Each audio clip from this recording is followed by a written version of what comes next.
Ah, qué desvergonzada la forma en que estos mortales culpan a los dioses. Dicen que solo de nosotros provienen todas sus miserias, pero ellos mismos, en su depravación, diseñan penas mayores que las penas que el destino les asigna. Homero. La Ilíada del poeta griego Homero es uno de los textos literarios más influyentes de la historia de la humanidad. Esto por varias razones. Porque se originó en Grecia y Grecia es la base de la cultura occidental. Segundo, porque fue uno de los primeros. Y entonces, pues al ser una de las primeras obras literarias, pues fue leída por muchas personas porque pues no había mucho de dónde escoger. Tercero, también porque resulta que en la Ilíada y en general en las obras de Homero podemos ver que los seres humanos seguimos siendo igual. La Ilíada fue escrita más o menos en el 800 a.C. y vemos que hoy en día, 2800 años después, seguimos siendo los mismos y seguimos cometiendo los mismos errores, tropezando con las mismas piedras. Así que la Ilíada no ha perdido su vigencia porque nos enseña valiosísimas lecciones. En este episodio de las Notas del Aprendiz vamos a hacer algo muy especial. Vamos a hablar en general de la Ilíada, de su significado, pero también vamos a extraer algunas frases con poderosos mensajes que puedes aplicar a tu vida. Mensajes acerca de la valentía, de la virtud, del honor. Cosas que nunca van a pasar de moda y que si las aplicas podrás mejorar tu vida y vivir esa vida maravillosa que tanto deseas. Porque, escúchame bien, gladiador, tú no naciste para vivir... No. Tú naciste para brillar y ser feliz.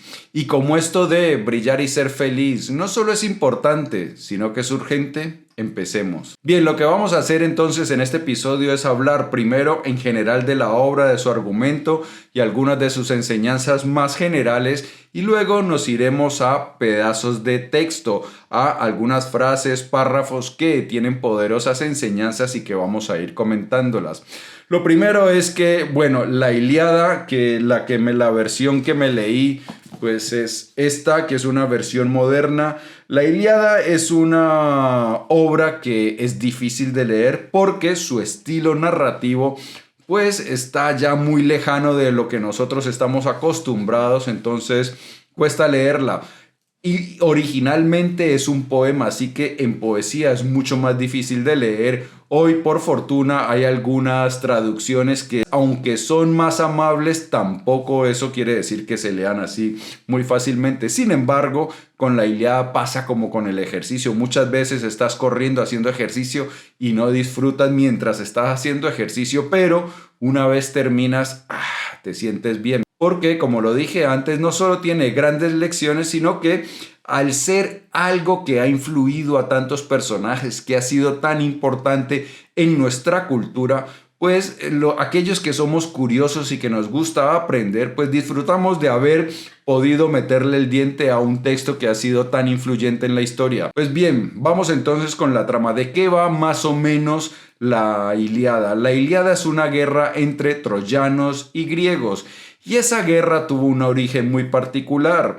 Resulta que había una chica que se llamaba Helena, la mujer más hermosa del planeta, que estaba casado con el griego Menelao.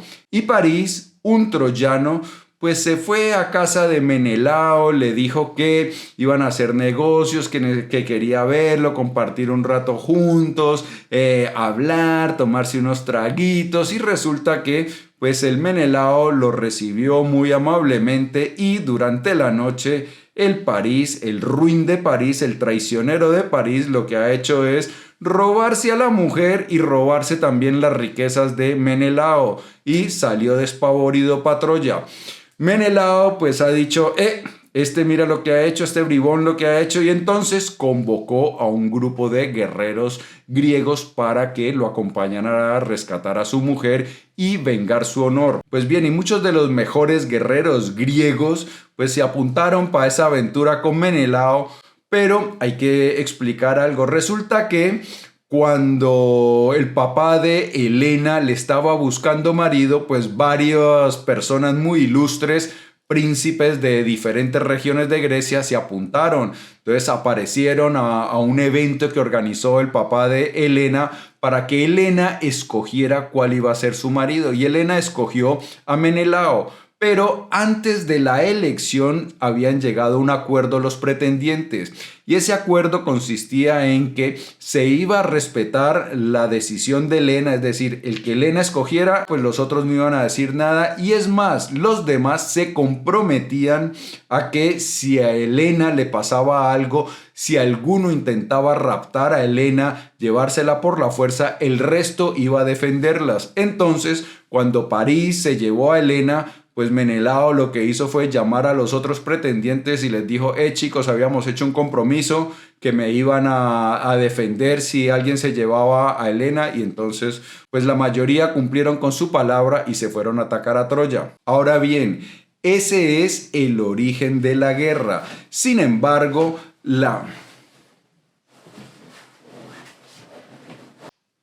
me ha tocado hacer una pequeña pausa porque la fiera que está ahí descansando en mi asiento pues se está acomodando y hace bulla, y eso se oye en el vídeo. Bien, esa es la razón por la cual griegos y troyanos están en guerra. Pero la Ilíada se basa más que nada en un punto específico de esa guerra, y es la rabia de Aquiles. Resulta que Aquiles pues se había apuntado a la expedición para rescatar a Helena. Pero Aquiles se enfada con Agamenón. Agamenón es el jefe del ejército griego, de todos los que se han unido para ir a pelear por Helena, pues Agamenón es el jefe. Y han peleado porque resulta que Agamenón se encaprichó con una de las mujeres que había cogido Aquiles después de saquear una ciudad. Ahí lo que podemos observar es que las costumbres eran bastante diferentes y las mujeres en esa época eran botines de guerra. Entonces llegaba a un pueblo, cogía, atacaba a otros y vencía, pues lo que hacía era coger las riquezas del otro pueblo, y entre esas riquezas pues estaban las mujeres. Aquiles con sus hombres habían saqueado algunos pueblos y había una chica muy guapa que se cogió a Aquiles para él. Y resulta que Agamenón pues la vio, dijo: esta está muy guapa, y dijo: Aquiles, yo quiero esa para mí. Aquiles no le tocó más que aceptar, pero dijo algo: vale, me estás humillando, me estás quitando mi botín de guerra que me lo he ganado, y entonces ¿sabes qué voy a hacer? Pues no voy a pelear más. Y como Aquiles era el mejor guerrero de todos, era el arma decisiva, pues eso implicaba que los griegos iban a estar muy diezmados y que no iban a tener toda la fuerza necesaria para doblegar a Troya. Pero además, Aquiles es hijo de una diosa, Tetis, y entonces la diosa se fue donde el dios mayor, donde el jefe de los dioses, Zeus, y le dijo: Zeus, mira lo que han hecho estos griegos que han ofendido a mi hijo. El Agamenón ese le ha quitado la chica que él con tanto sudor se había raptado, y entonces pues Aquiles está muy ofendido, y entonces yo necesito que tú me ayudes a vengar a Aquiles. ¿Qué es lo que te pido que hagas? Que los griegos pierdan la batalla hasta que no se disculpen con Aquiles. Aquiles ha dicho que no va a pelear más y que los griegos pues resuelvan ellos solos, y entonces lo que yo quiero es que los griegos no puedan ganar, que tú, oh grandísimo Zeus, me ayudes a que se impongan los troyanos hasta que estos vengan humillados y le pidan perdón a Aquiles, y entonces pues ya cuando Aquiles los perdone, ya sí les permitas ganar la guerra a los griegos. Y el Zeus pues aceptó, y entonces ese es más o menos el marco general de la historia. Ahora bien, una de las cosas que vemos a través de toda la obra es que el ser humano está sujeto a grandes tormentos, porque el ser humano es un ser que vive con muchos defectos, tiene muchas influencias negativas, y lo que ocurre es que cuando nosotros nos dejamos vencer por esas influencias negativas, terminamos obrando mal, terminamos cometiendo graves errores, y esos errores pues generan consecuencias negativas con las que tienen que lidiar no solo el que obró mal, sino también los familiares, los vecinos y los compatriotas de aquel que obró mal. Miremos el caso de París. París fue donde Menelao y traicionó la confianza que le dio Menelao, se robó a su mujer, también le robó riquezas. Y resulta que entonces los griegos ofendidos se fueron a desquitarse, a vengarse de los troyanos en general. Ese acto de París involucró a todo su pueblo, a toda su familia en una guerra y murieron muchísimos, murió incluso el hermano de París. Entonces lo que vemos es que cuando nosotros pecamos, cuando nosotros cometemos errores groseros, errores producto de la impulsividad, de la avaricia, de la lujuria, todas esas fuerzas negativas que operan en el ser humano, pues terminamos cometiendo errores que no solo afectan a quien lo cometió, es decir, las consecuencias negativas, porque todo error que nosotros cometemos, todo pecado que nosotros cometemos, pues tiene consecuencias. Y esas consecuencias muchas veces no solo atañen a la persona que cometió el error, sino que involucran a su familia, a las personas que están a su alrededor. Eso es más o menos lo que podemos ver en la Ilíada. Vemos cómo los personajes, porque no hay ningún personaje que sea honorable 100%, es decir, no hay ningún santo. Todos tienen virtudes, pero también están profundamente dañados, tienen grandes defectos. Y vemos que cuando esos defectos los dominan y los hacen obrar mal, pues eso acarrea consecuencias gravísimas. Y eso entonces nos enseña el valor de la virtud, el valor de la templanza, del autodominio. Templanza y autodominio son sinónimos. Entonces, yo necesito dominarme, controlar mis impulsos más bajos, algo que también recomendaba Friedrich Nietzsche, del cual hablamos por aquí, que Friedrich Nietzsche decía que la fuerza más poderosa que impulsa al ser humano es la voluntad de poder. Pero no el poder de dominar a otros, sino el poder de controlarnos a nosotros mismos. Mensaje también que encontramos en el muy popular libro El arte de la guerra. Y ahí nos dice su autor que el que conquista a otras personas es fuerte, pero que el que se conquista a sí mismo es poderoso. Y eso era exactamente lo que decía Friedrich Nietzsche, que el que se domina a sí mismo es el más poderoso de todos. Y lo que vemos aquí en la Ilíada es que hay muchos que no se dominan a sí mismos, que se dejan guiar por sus más bajos instintos y luego arman la que arman. Ahora bien, ya más o menos sabemos cuál es la historia general. Vamos entonces a tomar algunos textos, algunas frases, algunos párrafos y lo vamos también a analizarlos para que sigamos incrementando nuestra sabiduría y para que podamos esas enseñanzas aplicarlas a nuestra vida y volvernos personas virtuosas, que no tengamos que lidiar con esas consecuencias tan nefastas que nos acarrean nuestros pecados, nuestros deslices. Vamos con la primera. De todas las criaturas que respiran y se mueven en la tierra, nadie es más digno de lástima que un hombre. Nosotros, los hombres, somos cosas miserables. Pues es así, en el primer párrafo, el que leímos en la introducción, decía Homero que los seres humanos con su depravación se imponen penas más grandes que las que impone el destino. Y es que si nosotros miramos qué le pasa a la mayoría de seres vivos, pues los seres vivos nacen, van creciendo, tienen peligros mientras están en ese crecimiento, pues algunos seres vivos, algunos animales tienen depredadores, está el peligro también de enfermedad que puede causar la muerte, pero si los animales o los seres vivos escapan a esos dos enemigos, pues van a llegar a la vejez, en la vejez empiezan a declinar y van a morir. Eso es algo que le pasa a todos los seres vivos, pero el ser humano que tiene en su interior esas fuerzas tan negativas es capaz de crear para sí mismo dramas mucho más graves. Ejemplos muchísimos. Está el caso de aquel que es infiel a su pareja, entonces no se puede resistir a la lujuria, comete una infidelidad con su pareja, luego cuando lo pillan eso causa un enorme dolor, causa dolor a sus hijos, a su pareja, a su familia, le causa la vergüenza. Otro caso es el de los iracundos, aquellos que no controlan su ira, se enfadan y luego cometen actos espantosos y tienen que cargar con las consecuencias de esos actos espantosos. Hay gente que se enfada e insulta a familiares, amigos o incluso peor, los golpea y entonces termina metido en un problema. Hay gente que producto de un enfado le ha metido un golpe a otra persona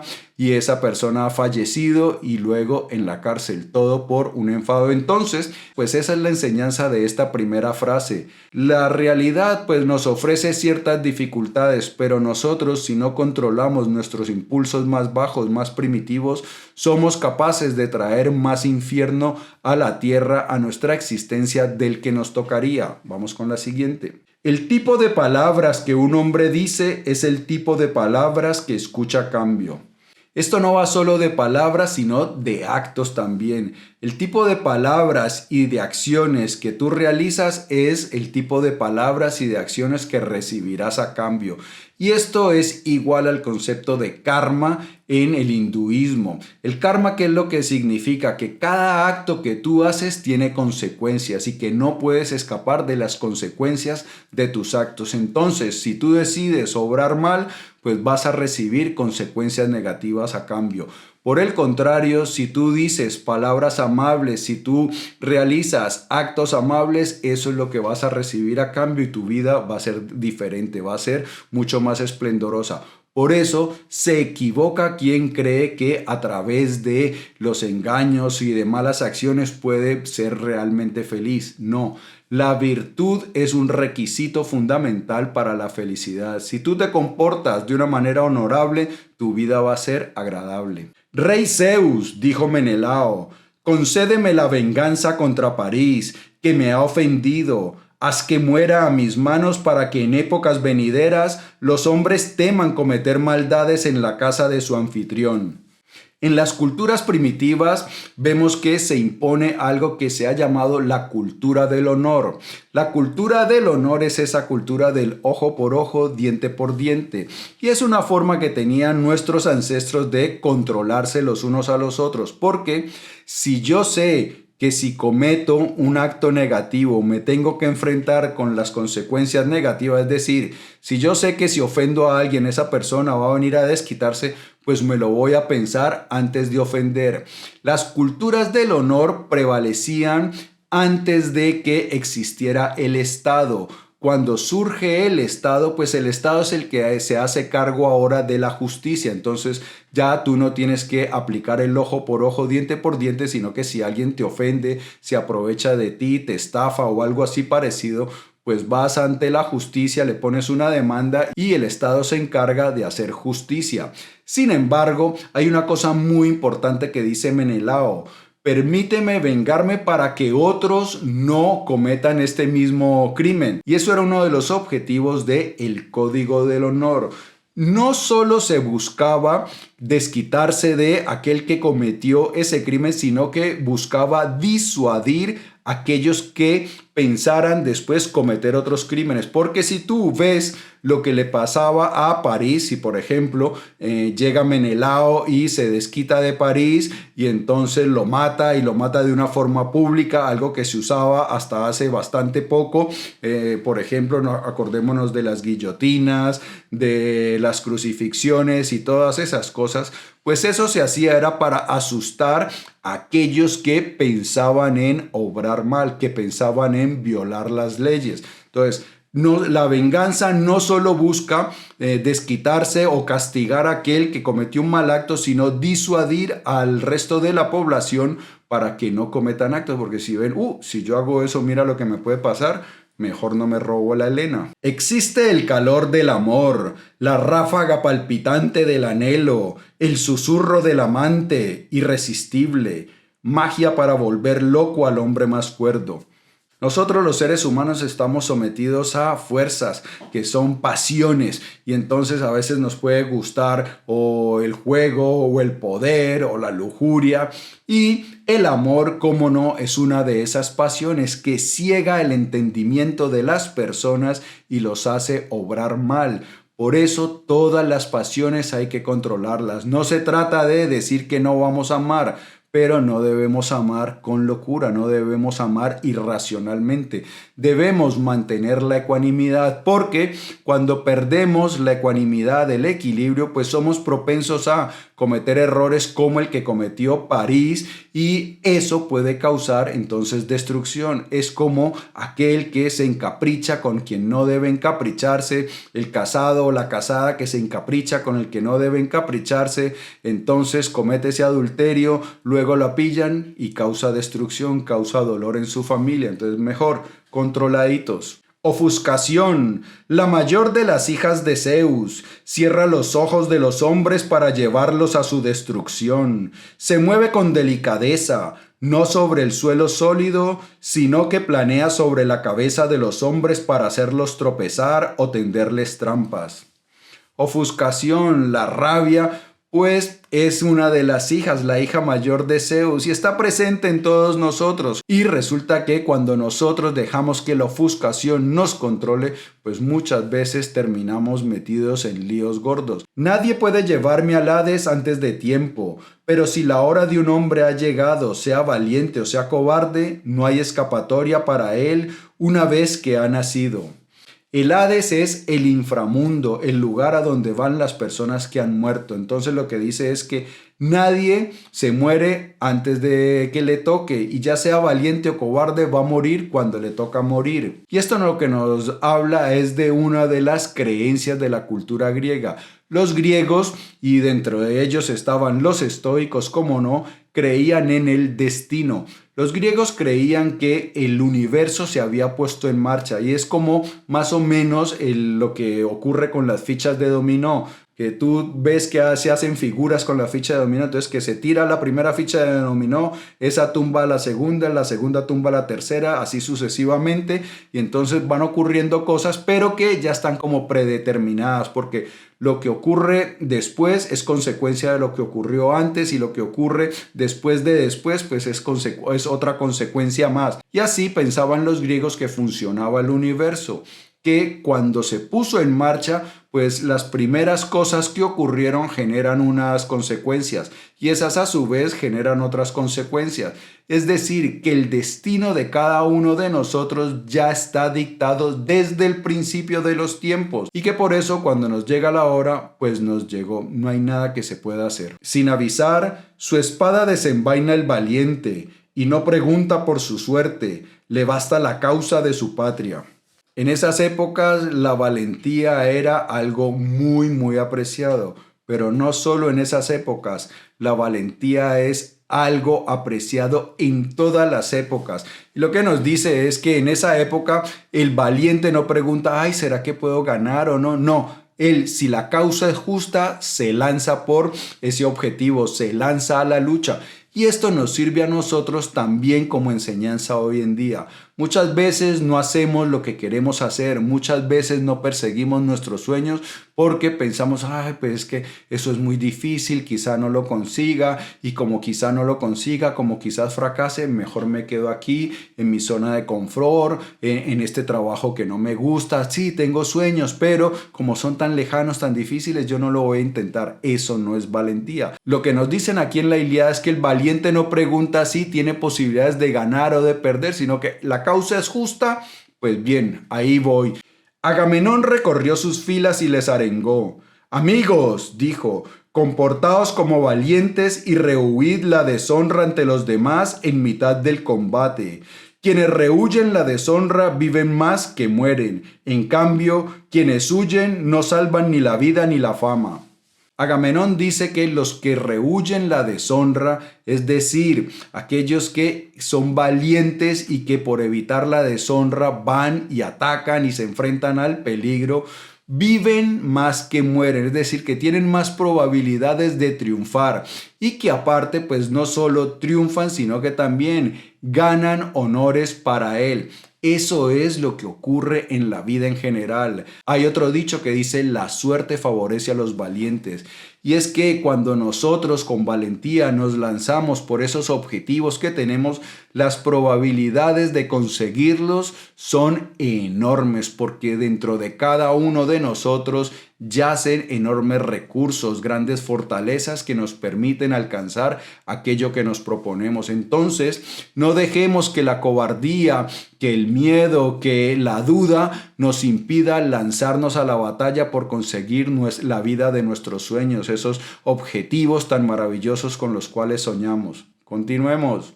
Aquiles dijo: aborrecido para mí como las puertas del Hades es aquel hombre que esconde una cosa en su corazón y habla otra. Aquí les habla de los falsos, aquellos que tienen algo en el corazón pero que están diciendo otra cosa, que piensan algo y actúan de otra manera. Esos son aborrecidos en todas partes.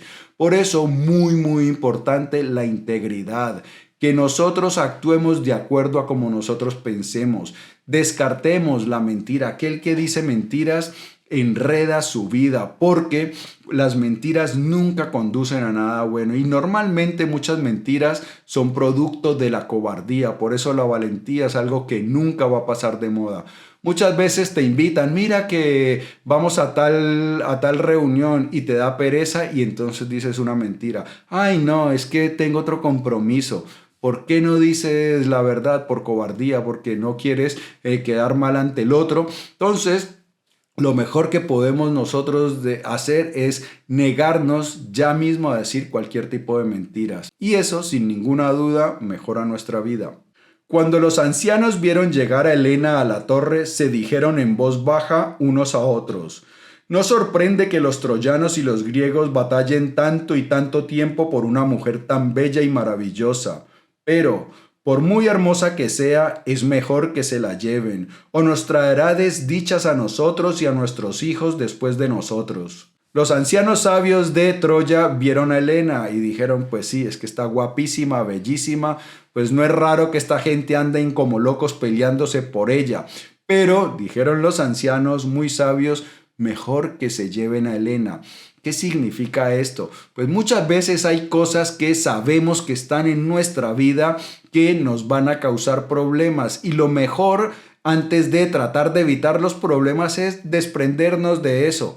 Hay en nuestra vida algunas Helenas, algunas relaciones tóxicas que sabemos que nos causan problemas. No solo son parejas, sino muchas veces son amigos. Entonces, lo mejor, que se la lleven a Helena, entregar esa fuente de problemas. Pero muchas veces no son personas, a veces puede ser que te gustan mucho los videojuegos y tienes ahí la consola que te consume mucho tiempo. Pues lo mejor puede ser que entregues a Helena, que entregues la consola, te quites la tentación y que no te consuma tiempo. Puede ser también que en nuestro teléfono tengamos aplicaciones que nos consumen demasiado tiempo, que no nos dejan hacer lo que queremos hacer, y entonces lo mejor es borrarlas, entregar a Helena, quitarnos esa tentación, quitarnos ese problema. Hay muchos problemas que nos podemos ahorrar cuando nos quitamos la tentación, la fuente de ese problema, la descartamos y entonces nos liberamos. Nuestros príncipes en Licia, nuestra ciudad de origen, viven a cuerpo de rey y beben los mejores vinos, pero son valientes, saben combatir y siempre están en primera línea. Esta es una lección de liderazgo, y vemos que los príncipes de Licia, a pesar de que tenían muchas riquezas, muchas comodidades, a la hora de la batalla eran los primeros. Entonces eso les daba un gran ejemplo a sus seguidores, a sus súbditos. Pero muchas veces otras personas que adquieren puestos de mando, lo que utilizan esos puestos de mando es para ellos hacer poco y mandar a los otros. Mira, tú hazme esto, mira, tú hazme aquello. Entonces, esos no son los buenos líderes. Los buenos líderes son los que dan ejemplo. Y tú no le puedes pedir a alguien que haga algo que tú no estás dispuesto a hacer.